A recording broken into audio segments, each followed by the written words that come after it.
3 power x is concurrent to 1 மட்டு 15 என்ற சமன்பாட்டுக்கு எத்தனை முழு எண் தீர்வுகள் உள்ளன என காண்க. ஸோ முழு என்னென்ன 1 2 3 இந்த மாதிரி கிடைக்கிறது முழு.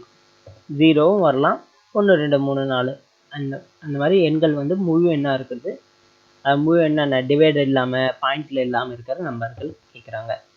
சரி, இப்போது இதை வழக்கம் போல் இந்த ஃபஸ்ட்டு கணக்கெலாம் போட்டதுமே அந்த கண்டிஷன் யூஸ் பண்ணிக்கலாம். இந்த 1 இந்த பக்கம் வந்ததுன்னா ஃபஸ்ட்டு கொடுத்துருக்கிறது எடுத்து எழுதிக்கலாம். 3x is concurrent to 1 மட்டு 15.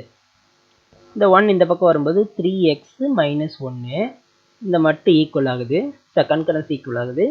மட்டு 15 n அப்படின்னு எழுதிக்கிறேன். ஓகே, இப்போ நமக்கு எக்ஸோட வேல்யூ தான் வேணும். முழு எண் தீர்வுகள் உள்ளன அப்படின்னு கேட்குறாங்க. இங்கே எக்ஸ்ன்ற வேரியபிள் மட்டும்தான் இருக்குது. இது n வந்து நம்மளா எடுத்தது. சரிங்களா? இப்போ நம்ம எக்ஸ் தான் கண்டுபிடிக்கணும். அதனால் இந்த 3x அப்படியே இருக்கட்டும்.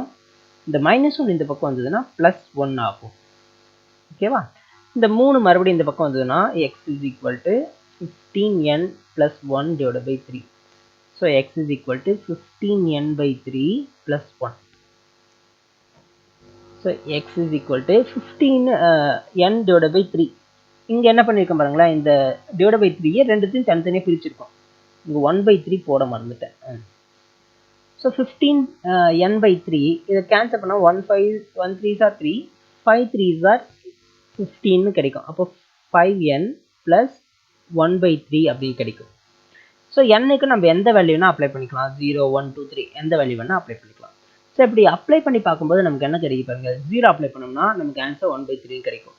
என்னுக்கு வேலை 1 அப்ளை பண்ணணும்னு வச்சிங்களேன், 5 plus 1/3 15 16/3 அப்படின்னு கிடைக்கும். ஓகேவா? ஸோ இது வந்து ஒரு முழு எண்ணாக கிடைச்சிருச்சு. ஆனால் இங்கே 1/3 வந்து தனியாக நிற்குது. இங்கே நம்ம என்ன வேல்யூ கொடுத்தாலும் இந்த 1/3 வந்து ஆட் ஆகும். ஸோ இந்த 1/3ன்றது முழு எண் கிடையாது. இது வந்து பின்ன வடிவில் இருக்குது. இது வந்து தசம எண்களாக மாறும். ஓகேவா?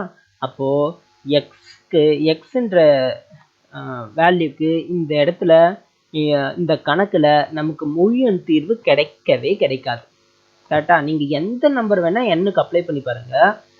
அது கூட இந்த 1/3 ஆட் பண்ணும்போது அது வந்து தகாபின்னமாக மாறும், இல்லைன்னா தசம எண்ணாக மாறும். ஓகேவா? இங்கிலீஷில் சொல்லணும்னா இட்ஸ் அ மிக்ஸ்டு ஃப்ராக்ஷன்.